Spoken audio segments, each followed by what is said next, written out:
Hi guys, welcome back to my channel. Today I'm going to be doing a video that I've never done before. I love true crime, and so I wanted to see how they worked on my channel, and this is something that I've wanted to research and do for a really long time, so I'm very excited to be bringing you my first true crime video today. I'm basically going to be presenting to you guys a bunch of research and information that I've found through videos and articles and just everything on the internet that I could gather and just present the case to you guys. These videos are also a great way to bring awareness to certain cases. So the case that I'm going to be talking about today is one that I followed as it was going on, and it's one that really shook me up, and it really just has stayed with me, and I thought it would be great to cover this case today. I also don't think anybody has ever covered this case before on YouTube. I also thought this was a good case to cover because it was actually just the 1-year anniversary a few days ago, and so I thought it would be great to bring this case back up again and, you know, put it out there and make sure no one is forgetting about it. So getting into this first case, today we're going to be talking about Samantha Josephson. This case is absolutely heartbreaking. Like I said, I had followed as it was going on, and it's something that I've thought about all the time because it's truly just heartbreaking, and the circumstances and the way things ended up are just very, very sad. And so this case has definitely had an impact on me, and I wanted to share it with you guys. So getting into it, Samantha Josephson was a 21-year-old college student at USC, or the University of South Carolina. She was studying political science, and she was actually a senior. She was planning on graduating that May,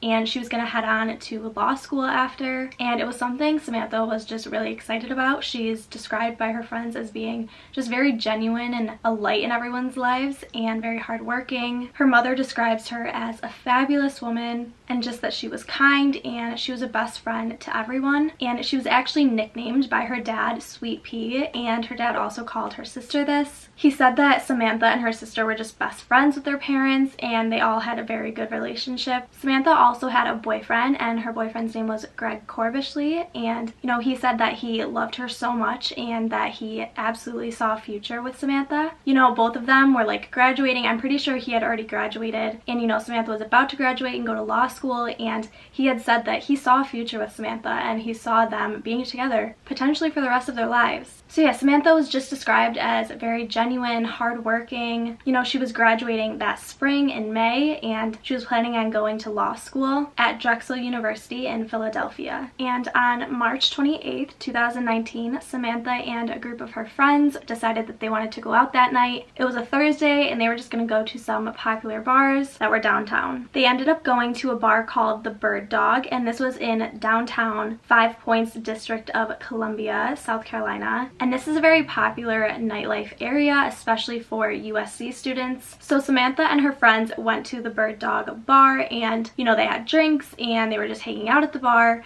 and then somehow they ended up getting separated. So it's now about 2 a.m. on March 29th, and Samantha is believed to walk out of the bar and had ordered an Uber home, and so she's just outside of the bar, kind of standing on the sidewalk waiting for this Uber. And the footage shows she's just standing on the sidewalk. She's kind of just like waiting. This was a very popular nightlife spot, and so there were lots of people around. You know, there were probably some people waiting for other Ubers, or maybe just planning where they were off to next for the night, heading home, whatever it may be, there were people around. And so now it is 2:09 a.m. and there's actually security footage that shows this, and a black Chevy Impala pulled up outside of the bar, kind of in front of where Samantha had been standing waiting for her own Uber. So she goes up to the car, and if I remember it correctly, I feel like she tried to unlock the door. Like, I feel like she went up to the back door to unlock it or to open it, and that it was locked, and then I think the driver had to unlock it. I'm not sure,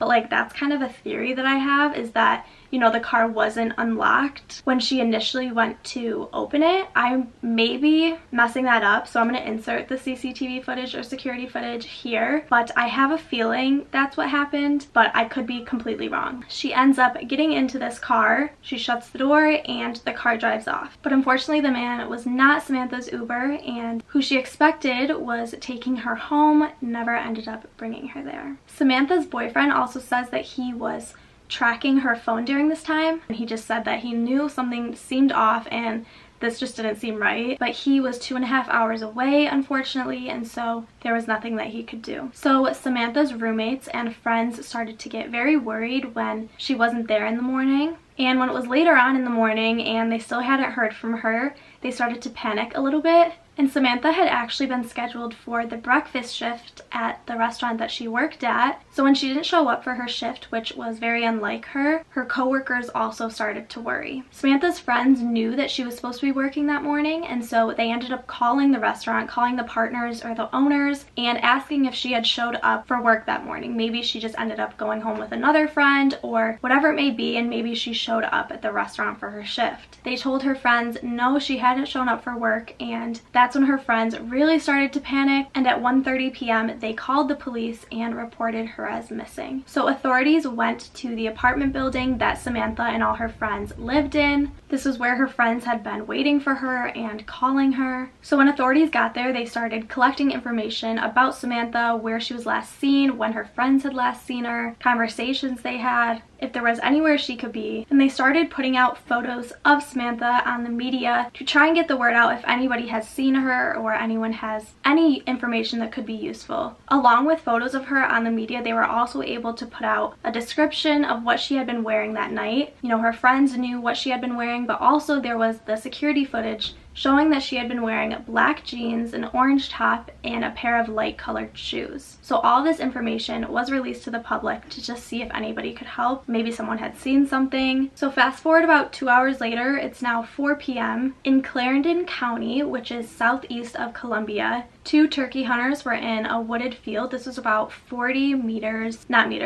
feet off of a dirt road, and they're in the woods, and they end up coming across a woman's body, and they contacted authorities. So this is about 70 miles from where Samantha was last seen. I mapped it, and it was about an hour and a half, an hour and 20-minute drive. So authorities obviously went to the area these 2 hunters were at and where this body was, and sadly, they almost immediately knew who this was and assumed that it was the body of Samantha Josephson because of the description that had been put out about what she was wearing. And it matched the exact description of what she had been wearing when she was out the night before. It said that she had numerous wounds to her head, neck, upper body, her face, her leg, and her foot. I couldn't find the exact weapon that was used, but authorities had said that she was killed by multiple wounds from a sharp object. So really, the only piece of information that authorities have right now is they know that Samantha got into that black Chevy Impala at 2:09 a.m.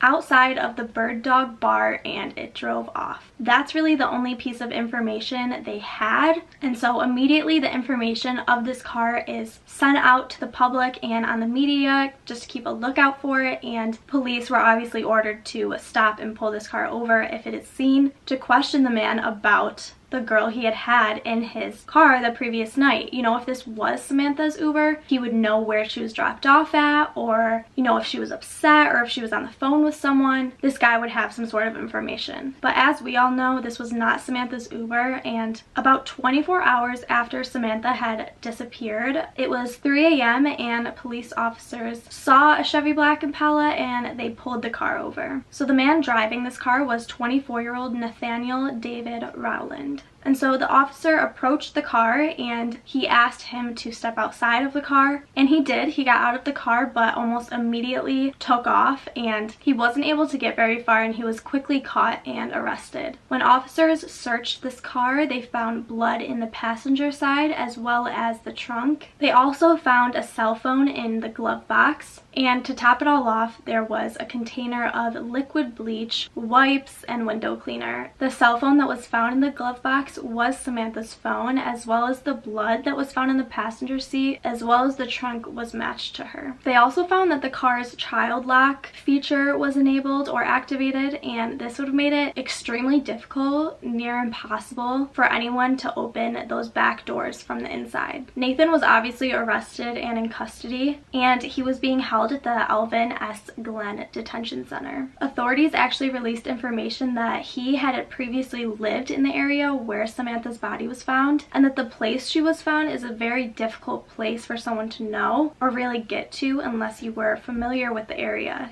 Nathaniel Rowland was obviously charged with the murder of Samantha. I also read that his parents believe he's innocent, but they are not able to afford a lawyer. Almost 3 weeks after Samantha's murder, her parents, Marcy and Seymour, went on Good Morning America, and they really spoke and emphasized the changes that they believed needed to happen in the ride-sharing industry so that no one had to go through this tragic loss and nightmare that they were experiencing. And South Carolina lawmakers actually introduced the Samantha Josephson Ride-Sharing Safety Act, which requires ride-sharing cars to have that light up sign so that it could be seen in the dark that basically says whatever company they're working for, like Uber, Lyft, whatever, to try and prevent something like this from happening again. And Samantha's parents actually launched a website called whatsmyname.org because they really want to educate the world on ride-sharing safety. Samantha's dad, Seymour, actually says that he's dedicating his life to this and ride-sharing safety, and he wants to make changes because he says he knows the technology is out there. He's actually talked about he wants ride-sharing companies to have a sort of like a barcode in the window so that when you hold your phone up to it, if it turns red, you know that that's not your car, but if it turns green, that you are able to know that yes, that is your ride. And he just says that the technology is already out there and that it would just ensure the safety of not only the consumer but also the driver. So Samantha's family really just wants to see these ride-sharing safety changes be made. They essentially just don't want this to happen to anyone else. This is just heartbreaking.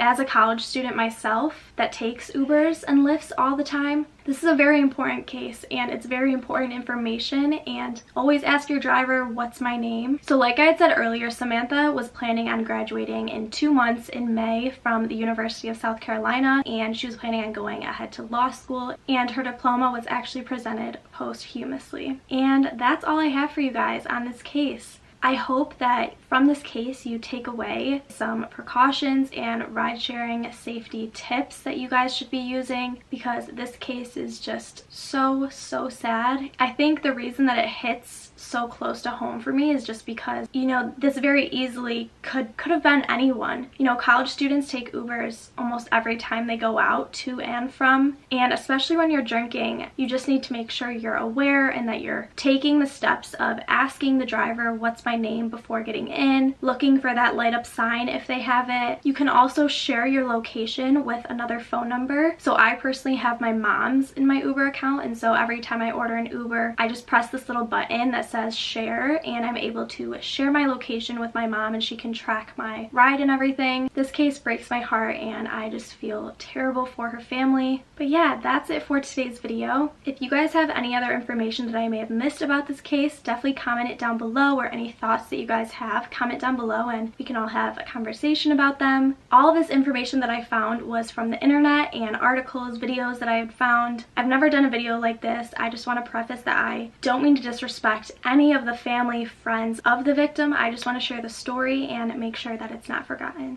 Give this video a thumbs up if you guys want more true crime videos. Let me know in the comments any specific cases that you guys would like me to cover. Don't forget to subscribe to see more. Follow me on all my social media so that we can be friends, and I will see you guys in my next video. Bye!